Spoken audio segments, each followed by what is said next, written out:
On March 18, 2025, the world watched with bated breath as an unexpected phone call took place. Former US President Donald Trump and Russian President Vladimir Putin, two figures known for their volatile relationship and often contradictory stances, engaged in a conversation that held the potential to reshape the conflict in Ukraine. This high-stakes diplomatic effort resulted in a provisional agreement, a beacon of hope in the midst of a brutal war that has raged for far too long. The agreement, while limited in scope, focuses on de-escalation and seeks to address some of the most pressing humanitarian concerns stemming from the conflict. This unexpected turn of events has sent ripples throughout the international community, prompting cautious optimism and a renewed sense of urgency in the search for a peaceful resolution. While the world waits to see if these initial steps will translate into a lasting ceasefire and a path towards ending the bloodshed, the significance of this dialogue cannot be understated. The future of Ukraine, and indeed the stability of the entire region, hangs precariously in the balance, dependent on the actions and commitments of all parties involved. A key component of the provisional agreement reached during the Trump Putin call is a 30-day ceasefire targeting Ukraine's energy infrastructure. This critical infrastructure has been repeatedly attacked throughout the conflict, plunging Ukrainian cities into darkness and leaving millions struggling to survive the harsh winter without heat or electricity. The ceasefire, if upheld, offers a much-needed respite for Ukrainian civilians bearing the brunt of the war. It provides a window of opportunity to repair damaged infrastructure and restore essential services to those who desperately need them. However, this glimmer of hope is overshadowed by Russia's unwavering demands. Putin has made it clear that a full ceasefire hinges on the West's complete cessation of military aid to Ukraine. This non-starter demand has raised concerns that Russia is using the ceasefire as leverage to weaken Ukraine's defenses and advance its own strategic goals.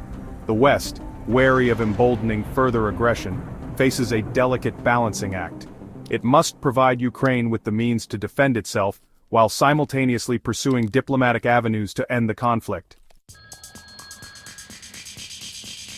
Beyond the energy ceasefire, the Trump-Putin call yielded agreements on other crucial issues. Both leaders consented to initiate technical discussions aimed at establishing a maritime ceasefire in the Black Sea.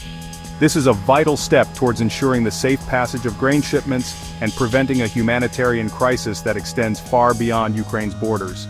The Black Sea is a lifeline for global food security, and a prolonged disruption to shipping routes could have devastating consequences for vulnerable populations worldwide. Adding a much-needed human dimension to the agreement is the commitment to a large-scale prisoner exchange. Scheduled for March 19, 2025, this exchange involves 175 individuals from each side and aims to reunite families torn apart by the conflict. While symbolic, this act carries significant weight. It serves as a reminder that beyond the geopolitical maneuvering and military strategies, there are real people whose lives have been irrevocably altered by the conflict. The international community has responded to the Trump-Putin agreement with cautious optimism, acknowledging the positive steps while remaining acutely aware of the significant challenges ahead. European leaders, while welcoming the energy infrastructure ceasefire, have urged a comprehensive cessation of hostilities and a return to the negotiating table.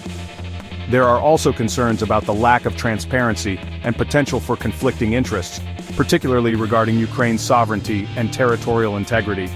The road to lasting peace in Ukraine remains fraught with obstacles. Russia's insistence on halting Western military aid to Ukraine as a precondition for a broader ceasefire is a major sticking point.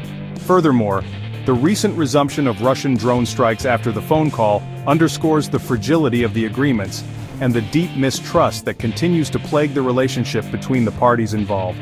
The coming days and weeks will be critical in determining whether this fragile truce can be transformed into a lasting peace, demanding sustained diplomatic efforts, unwavering international pressure, and a commitment to a future where dialogue replaces the deafening roar of artillery fire.